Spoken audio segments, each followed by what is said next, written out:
Hello everybody, greetings from heart care foundation of India and made talks. मैं हूं doctor के अग्रवाल और आप देख रहे हैं एक बुरी खबर। मुंबई के ACP Nangare Dharavi's Covid hero dies of cardiac arrest. Ramesh Nangare, assistant commissioner of police, who was praised for his good work and excellence management for containing the COVID-19 in Dharavi, died of cardiac arrest on Thursday morning, 2 days after he took the second dose of vaccine for COVID-19.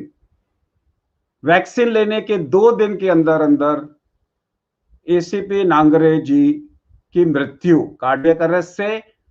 इनकी उम्र सिर्फ 60 से कम थी इनकी उम्र और इनकी अचानक मृत्यु हुई।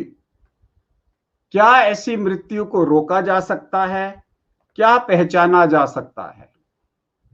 अगर हम रिपोर्ट्स देखें मीडिया की, करीबन 60 लोग इंडिया में वैक्सीन के बाद मर चुके हैं। जैसे ही किसी की किसी स्टेट में मृत्यु होती है, पोस्टमार्टम रिपोर्ट आने से पहले ही बोल दिया जाता है कि वैक्सीन से इसका कोई रिलेशन नहीं है। ये बिल्कुल क्लियर है। सबसे पहले न्यूज यही आती है, वैक्सीन से कोई रिलेशनशिप नहीं है, बिना पोस्टमार्टम किए हुए, बिना आगे जांच किए हुए। मेरा कहना, और आज की डेट में जब पूरी दुनिया बात कर रही है कि वैक्सीन के बाद क्लॉट बन सकते हैं, हार्ट अटैक भी एक क्लॉट है और हम इसको पकड़ के बचा सकते हैं। देखिए, हार्ट अटैक किसी को कभी भी हो सकता है, लेकिन वो कैसे होगा? जब क्लॉट बनेगा। क्लॉट कब होगा? जब डिंपल इन ए पिंपल होगा। डिंपल इन ए पिंपल का मतलब है उसका प्लेक, जो आर्टरी के अंदर में प्लेक है, वो एक पिंपल की तरह है जिसमें एक डिंपल है जो फटने वाला है। And vaccine reactogenicity with hyperinflammation and thrombogenicity can precipitate that heart attack.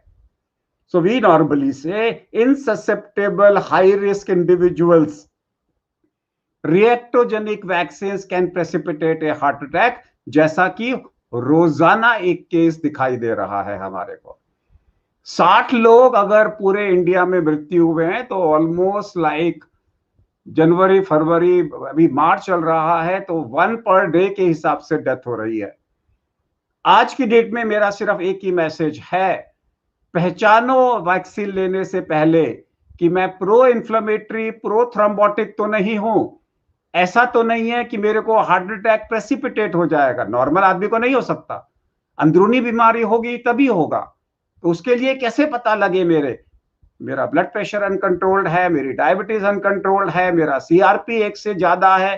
क्यों नहीं हम लोग सिंपल 100 रुपए का सीआरपी का टेस्ट करा के देख सकते? वैसे ही जरूरत है। और अक्टूबर में तो पूरी दुनिया बोल रही है अगर आपको हार्ट के ब्लॉकेजेस हैं तो अपने सीआरपी को 1 से कम रखो, नहीं तो आपको इन्फ्लेमेशन हो सकता है, हार्ट अटैक हो सकता है।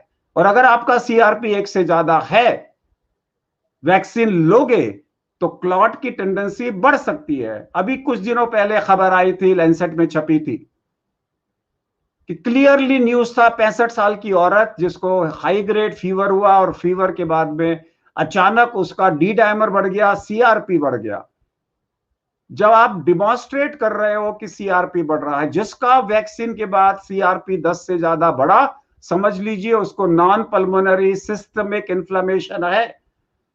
और जहां उनकी वीक इन्फ्लेमेशन होगी, वो इन्फ्लेमेशन वहां प्रेसिपिटेट होके उसकी इलनेस को प्रेसिपिटेट कर देगा। मैं नहीं कह रहा कि एसीपी साहब को हम क्या कर सकते थे क्या नहीं। मेरा सिर्फ एक कहना है, अगर आपको अंडरलाइंग हार्ट ब्लॉकेजेस हैं और आपका सीआरपी ज्यादा है, डेफिनेटली कोई भी trigger including vaccine can precipitate heart attack.